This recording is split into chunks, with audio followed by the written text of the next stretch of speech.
खुलुमबाय स्टुडिअ दं आंकिलिकां ब्रह्म क'क्राझार थिथागुरियाव जौगाखां खोन्दोनि बेन्दोंआव थानाय गंदाइन बिसिडिसिफोरनि थाखाय गोजोनथाव खौरां गंदाइन बिसिडिसिफोरनि थाखाय दिनै Moonlight community management training centre बेखेवबाय क'क्राझार थिथागुरि जौगाखां खोन्दोआव आसाम सरकारनि पन्चायत एन्ड रुरेल डेभेलपमेन्ट डिपार्टमेन्टनि सिङाव आसाम स्टेट रुरेल लेभलिहुड्सनि मिशननि गेजेरजों दिनै क'क्राझार थिथागुरि जौगाखां खोन्दोआव कमिउनिटि मेनेजमेन्ट ट्रेनिं सेन्टार बेखेवदों मख'जाथावदि कमिउनिटि मेनेजमेन्ट ट्रेनिं सेन्टारनि गेजेरजों दानाय लुनाय आसार बानायनाय बायदि बायदि ओनसोलारि आखाइनि हाबाफारिफोरनि सायाव फोरोंथाय होनाय जागोन जेराव सोलोंथाय लागिरिफोरनि थाखाय बेसेन नाङाजासे थानाय जानायनि राहाबो खालामनानै होनाय जादों मुनलाइट मडेल क्लास्टार लेभेल फेडारेशननि दैदेननायाव दिनै सानजौफुआव बेखेवजानाय बे हाबाफारियाव 3 नं क'क्राझार विधानसभा बिभागनि एमएलए लरेन्स इस्लारिजों लोगोसे क'क्राझारनि जिल्ला बेंगिरि मासान्दा फार्टिन आइएएस आ बेखेवनानै होयो डेभेलपमेन्ट ब्लकनि सिङाव कमिउनिटि मेनेज ट्रेनिं जे सेन्टार बे सेन्टारखौ बेखेवनानै होनाय जायो आरो बेवहाय गासै मोनदाइन जे बिसिडिसि दङ बे बिसिडिसिखौ लानानै मोनसे मुनलाइट जि सिएलएफ दङ बे मुनलाइट सिएलएफआ बे ट्रेनिं जे हाबाफारि बे हाबाफारिखौ बिथांमोना नायगोन बेवहाय थानायनिबो जे बेबस्था हस्टेल बेखौबो खालामना होनाय जादों आरो ट्रेनिं सेन्टार दङ थ' जोङो मिजिंथिदों जे मोनदाइन जे बिसिडिसिनि आइजोफोरखौ लानानै जे मुनलाइट सिएलएफ खालामनाय जादों बिथांमोना जेथ' गुबै जि थांखि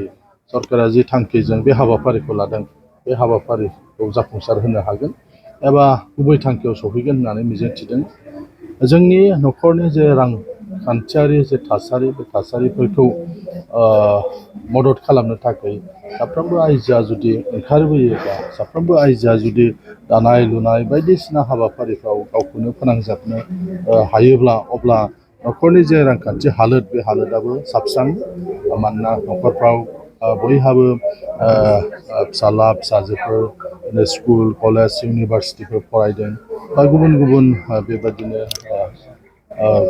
गथ'फोर दङ गुबुन गुबुन फसंथानफ्राव फरायनाय अब्ला बिथांमोनखौ माने राङारि बिथिङै जाहाथे मदद होनो हायो गोबां न'खरफोर दं रांखान्थियाव नोरजिया जानायनि थाखाय फरायनायखौ बे न'खरनि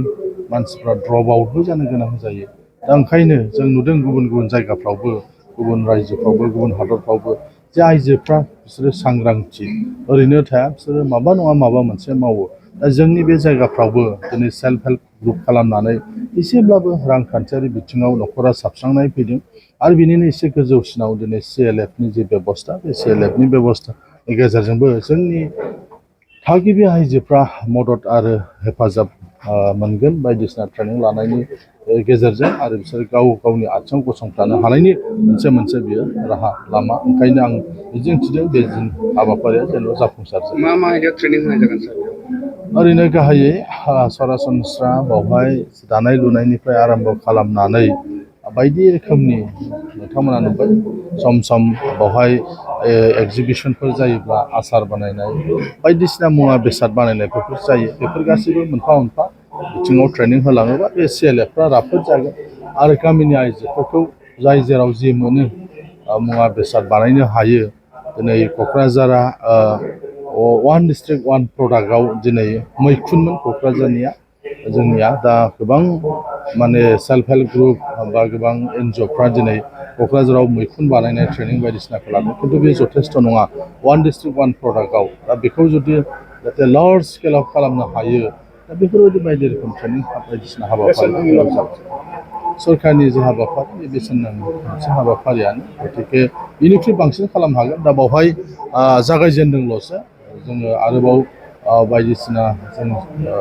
बेबायदि जुदि फसंथान दङबा जेराव खालामनो हाथावथाव बे एरलांगोन आंबो उल्थापानियाव मोनसे नाजागासिनो दङ हेन्डलुमनि मोनसे इउनिट खालामनो थाखाय डिपार्टमेन्टजों सावरायनानै गासैबो थिग थाक खालामदों बेवहायबो 200 बांसिन आइजोफोरखौ लानानै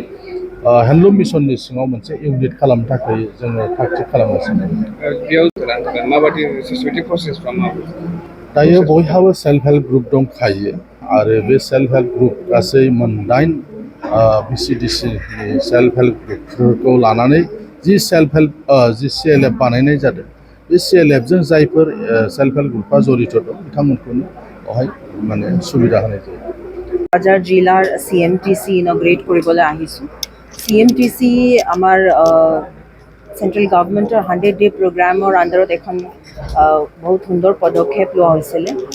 আইডিয়াটো এনেকৈ আছিলে যে প্ৰত্যেক ডিষ্ট্ৰিক্টত এখন CMTC হ'ব লাগে, মডেল CLF দ্বাৰা চলোৱা এখন ধুনীয়া CMTC যাত মানে ট্ৰেইনিং চেণ্টাৰ হ'ব লাগে, ৰেচিডেঞ্চিয়েল ফেচিলিটিজ হ'ব লাগে, কিটচেন হ'ব লাগে, সা সুবিধা চব হ'ব লাগে আৰু তাত আমাৰ SHG বাইদেউসকলে, আমাৰ আত্মসহায়ক গোটৰ বাইদেউসকলে তাত ৰেগুলাৰ ট্ৰেইনিংছ কৰিব পাৰে আৰু এপাৰ্ট ফ্ৰম ট্ৰেইনিংছ তেখেতে আমি CMTCৰ যি ফেচিলিটি আছে সেইটো ৰেণ্ট আউট কৰি এখন সুন্দৰ মানে ইনকাম জেনেৰেশ্যন এক্টিভিটি হিচাপে ল'ব পাৰে। চ' আজি আমি বহুত সুখী হৈছোঁ ইয়াত চাবলৈ পাই যে কোকৰাঝাৰত ইমান সুন্দৰ এখন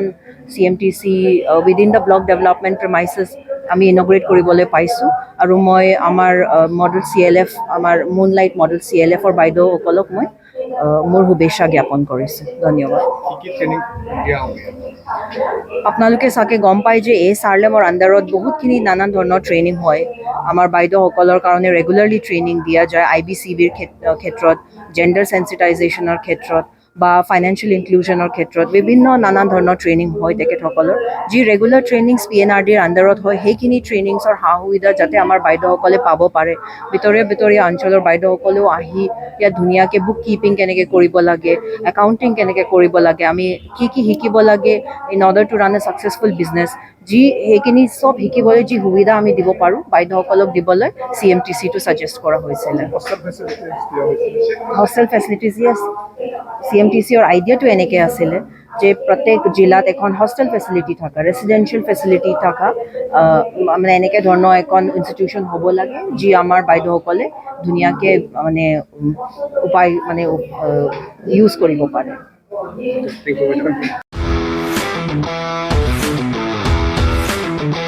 गोजोनथाव खौरां TVSनि गारि लानो गोसो गुदुं जानाय सुबुंफोरनि थाखाय मोनसे गोजोनथाव खौरां। चिरां जिल्ला बिजनीनि बागुरुम्बा TVS गारि श'रुमा नोंथांमोननि थाखाय दुर्गा फुजानि धामाका अफार लानानै फैदों।